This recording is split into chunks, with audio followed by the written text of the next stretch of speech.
Olá, bom dia a todos. Sejam todos bem-vindos para o nosso Café com o Evangelho. Eu sou Leila Rocha de Oliveira. E Roberto Antônio de Oliveira. Nós somos do Centro de Estudos Espíritas Allan Kardec, aqui na cidade de Olambra, interior de São Paulo. E nós estamos dando continuidade aqui ao nosso bate-papo informal para essa semana que encerra o mês de maio. Nós estamos dedicando às mães, às mulheres, às mães que foram mães biológicas e às mães que foram mães do coração. E nós estamos falando de Sheila. Sheila, essa benfeitora que na sua última encarnação aqui na Terra, na Alemanha, na época da Segunda Guerra, ela perece, um avião cai sobre a própria casa e ela perde a vida. Só que quando ela está ali, nós comentamos sobre isso ontem, quando ela está ali naquele momento, em coma, o irmão que já havia desencarnado antes, o Rodolfo, ele pede ajuda a Peixotinho, médium aqui do Brasil, e vai uma equipe espiritual e Peixotinho também, em espírito, né, se transporta até lá. Dr. Bezerra de Menezes a acolhe, recolhe ela para que ela pudesse retornar ao mundo espiritual de uma forma de equilíbrio. E nós vimos ontem também que numa reencarnação anterior, ela foi a Santa Joana de Chantal. Era uma baronesa e que abre mão de toda a sua riqueza e se torna uma irmã, onde ela institui mais de 80 instituições religiosas. Na verdade, todas as instituições eram religiosas, mas eram católicas, né? Instituições católicas, e ela era uma freira que depois, passado cerca de 100 anos, ela foi canonizada pela Igreja Católica. E nós encerramos ontem falando sobre esse espírito que já vem numa trajetória de aprendizado, de trabalho, de doação, de caridade, de muito amor. E quando a Sheila desencarna, logo depois, através das reuniões que existiam aqui no Brasil, ela, entre aspas, se manifesta. Bom dia, Regina. Gostaria, Roberto, de comentar como que foi essa chegada do espírito Sheila aqui no Brasil? Eu até diria que o irmão dela, né, que desencarna antes, nós narramos lá anteontem como foi o irmão dela que desencarnou, e ela então manifesta-se na mesma instituição espírita e utilizando-se do mesmo médium, Francisco Peixoto Lins, conhecido como Peixotinho, que ficou um excelente médium de materializações. O importante essa vinculação é mais ou menos tipo o seguinte: olha, já cheguei dizendo quem eu sou e para que vim. É mais ou menos como o Chico, na época em que ele, no exercício da psicografia, ele lança aquele magnífico livro, que eu fui o Parnaso de Além Túmulo. Mas por que eu falo isso em relação a Sheila? Porque após 3 meses daquele citado bombardeio das forças aliadas sobre a Alemanha, ela teria desencarnado ou numa cidade ou noutra, nos tem notícias do local certo, ou Berlim ou Hamburgo.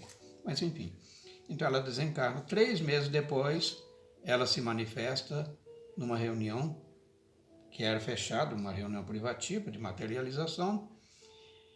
3 meses são pouquíssimos os espíritos que têm as possibilidades, mesmo com o médium mais excelente, mais notável, mais capacitado, a 3 meses depois da desencarnação, ela manifestar e assumir a sua inteireza, a sua personalidade, e declarar-se quem era e a que vinha.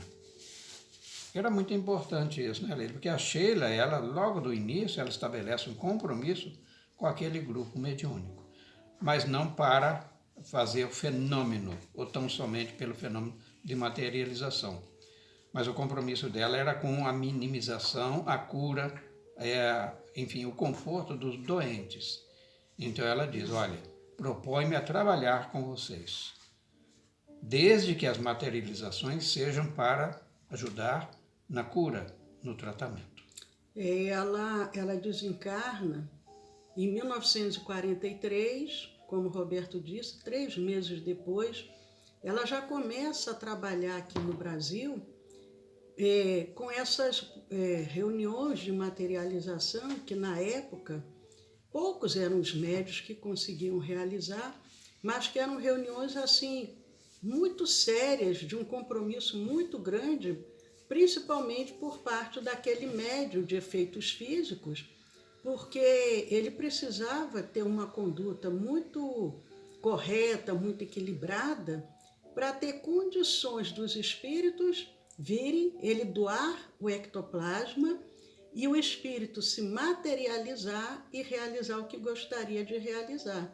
Então, através do Peixotinho, vieram muitos espíritos iluminados, e Sheila era uma que, em geral, quando ela ia chegando, o ambiente ficava perfumado, ficava impregnado daquele aroma de rosas, de flores. Então, todos já percebiam que Sheila estava chegando. E as reuniões de materialização, elas eram conduzidas, precisava ser num ambiente totalmente escuro, porque senão o ectoplasma poderia se queimar e o médium poderia até ser levado à morte em consequência disso. Mas, ou lesões, né? Abri aqui um parênteses para mandar um abraço para a Márcia, para a Gleice. Que bom que vocês estão aqui tomando café conosco. O próprio Peixotinho, ele uma vez, alguém inadvertidamente acendeu as luzes e ele quase pereceu. Mas nós falando de Sheila, ela continua trabalhando, curando, e tem 2 casos muito interessantes de cura que foram realizados por Sheila e pelo Dr. Bezerra de Menezes. Dr. Bezerra de Menezes se materializa nessa reunião e eles vão dar assistência. Um caso é de um menino. Gostaria de contar, tem milhares de casos de cura realizados através de Sheila, mas são casos documentados, casos assim muito interessantes, como que foi realizado esse atendimento. É verdade, porque a catalogação desses 2 casos específicos, dada a exiguidade do nosso tempo, né? Um tempo muito curtinho, é o tempo de um café, então catalogamos só esses 2. Só lembrando o seguinte, o benfeitor, né, ele, ao se vincular a um grupo, ele identifica-se primeiro com o propósito do grupo e segundo, pela afinidade moral com o médium, com quem a entidade, o espírito, pretende trabalhar. E o Francisco Peixoto Lins era uma pessoa muito virtuosa. Ele praticava a caridade em toda a sua inteireza. E dizem que ele trabalhava 24 horas porque ele era funcionário público, mais especificamente era militar. Mas vamos falar depois do Peixotinho, então não pode avançar muito não. Então ele já era uma pessoa virtuosa, esse é o ponto. Mas então este caso específico ocorre com uma criança, um menino de 5 anos. E de alguma forma um parafuso foi parar no pulmão dele, não se sabe como foi. O fato é que estava lá. Ele vai ao médico. Se ele aspirou, se ele engoliu. A mãe vai então ao médico, o médico fala, olha, é inoperável, não tem como. Você imagina o coração de mãe? Fala, mas como, doutor? Então ele vai ter que viver ou morrer com esse parafuso no pulmão? Então ela ficou angustiada, mas ela soube que bem ali próximo tinha uma pessoa, um homem, que recebia espíritos, né? E que fazia coisas extraordinárias. Então, ela era evangélica, é bom que importa sim essa característica dessa mãe, era muito importante. Então, ela falou, poxa, mas eu não posso ficar com o meu filho nesse sofrimento. E leva, então, o menino, seu filho, à casa desse médium, que era o Peixotinho. E ela diz assim, vai, meu filho, eu vou estar aqui orando por você. E ela fica no portão, ela não entra. Então, ele é atendido. Aí quem se materializa, a Leila falou, além de Sheila, né? O doutor Bezerra de Menezes. Então, eles, como é que vão retirar aquele parafuso no pulmão, sem fazer uma incisão? Porque o risco de vida era muito grande. Tanto é que os médicos, especialistas, naturalmente, se esquivaram de fazer a cirurgia. Então, desmaterializa-se aquele parafuso que ali estava no pulmão, mas precisava ter a prova. O parafuso foi para onde? E aparece nas mãos de uma das pessoas que estava ali ajudando naquele trabalho mediúnico. Então o parafuso ele foi desmaterializado e depois foi materializado, ou seja, a sua decomposição molecular ocorreu e depois o processo inverso, que é a recomposição. E isso aí, a gente adiante poderá até falar sobre isso, né, Lili? É que é um processo de transporte. O processo de transporte de objetos, ele também passa por esse mesmo procedimento, né, em termos de física. É que às vezes a casa pode estar toda fechada e os espíritos trazerem alguma coisa para dentro de casa ou tirar de dentro de casa, mesmo a casa estando totalmente trancada. Por quê?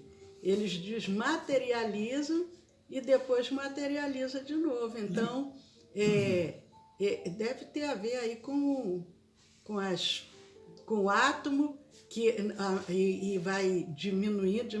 Na verdade, mesmo a nível molecular, né, dá para fazer isso, sem ser que decompor os átomos, né, as moléculas. Agora tem outro caso também.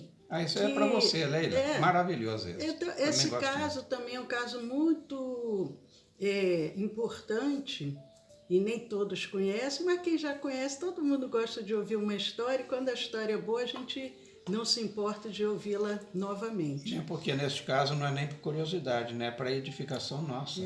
É igual um bom filme, né? Um bom livro, e a gente repete a leitura. Foi com relação ao Divaldo Franco, médium, palestrante, orador espírita, e que continua aí com seus 93 anos trabalhando diuturnamente. Em 1954, lembrando que o Divaldo nasceu em 1927, em 54, no auge. Aos 27 anos. Né? Com toda a juventude e dando palestras, porque na realidade ele era um grande orador. Na verdade é um verdadeiro tribuno, né? Ele sempre foi. Né? E aquela voz exuberante, um determinado dia que ele está falando, ele fica sem voz. E ele sente dores terríveis na garganta e ele vai procurar a medicina. Imagine-se em 1954. Embora estivesse na cidade mais top, né, do Brasil, que era São Paulo. Né? E o médico constata que ele estava com câncer na garganta. Nas cordas vocais. Então o médico fala, olha, se você operar, o único caminho é operar, mas você vai correr o risco, inclusive, de perder a voz. E ele fica, imagina um jovem impactado, ou melhor, um jovem fica impactado com essa notícia.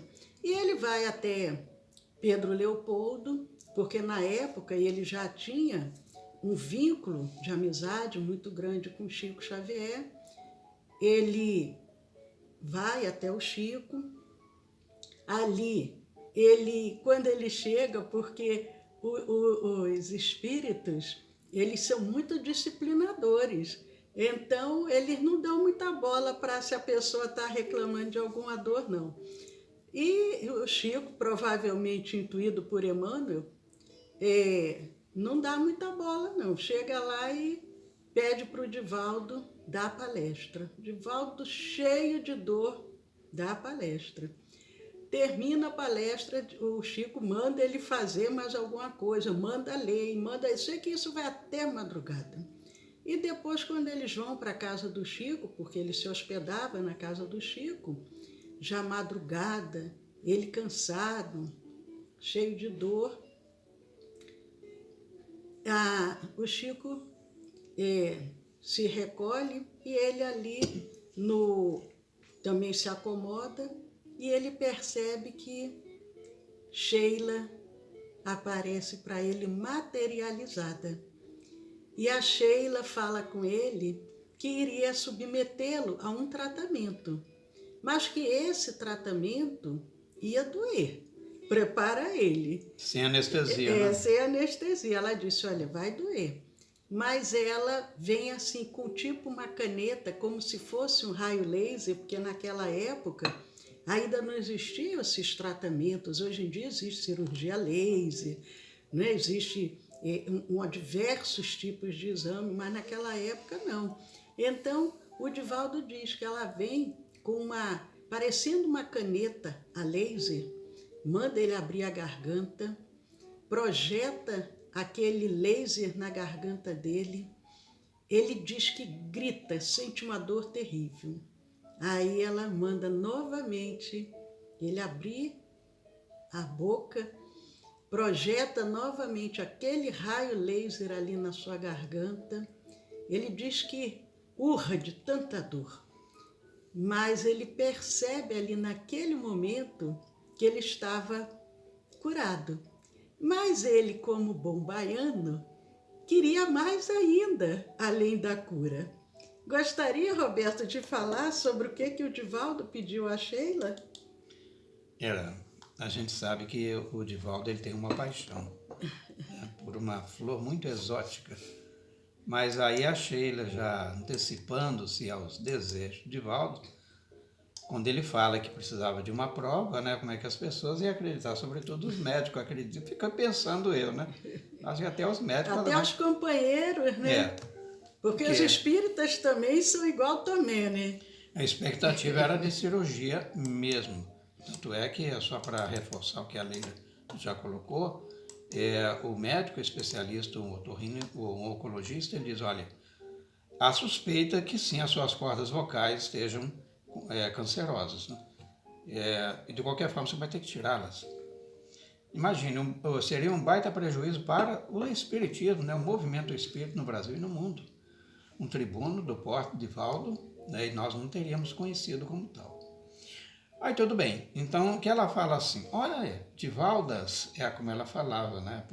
Sotaque alemão, sotaque né? alemão, Divaldas, sei que você adora violetas africanas. E aí ele mal tinha confirmado e ela faz chover, ele estava sentado, como foi atendido sentado, continuava ali. Sobre o colo dele, uma chuva de violetas africanas. E ele fica encantado. Aqui, mas o sonho dele era aquela florzinha exótica, um pouco adiante, né, da África. E ela viceja nos Alpes austríacos e diz assim, eu queria ver se você podia me trazer a Edelweiss. Você conhece, né? Falei, imagina, a Joana a Sheila, né? Ela, alemã, a Áustria ali, vizinha, né? Então os Alpes, ela falou, sim, é uma florzinha, né? Ela até minimizou, né? Eu digo, Waldo, mas não é uma florzinha, deve ser uma florzona. Diz assim, olha, é uma florzinha que nasce nos Alpes. Eu falo, essa mesmo, é Edelweiss. Aí ela entope o colo dele de Edelweiss. E ela falou, olha, mas aí é pouco. Eu vou lhe dar uma parte do tecido da minha roupa e corta um pedaço desse tecido, dá para ele e ele guarda isso como uma relíquia. As flores secaram, o pedaço de pano já está meio amarelado, né? Mas tem ainda isso como uma relíquia, uma prova desse fenômeno lá na Mansão do Caminho. Está guardado numa arca de Jacarandá, segundo nos foi mencionado. Então a gente vê a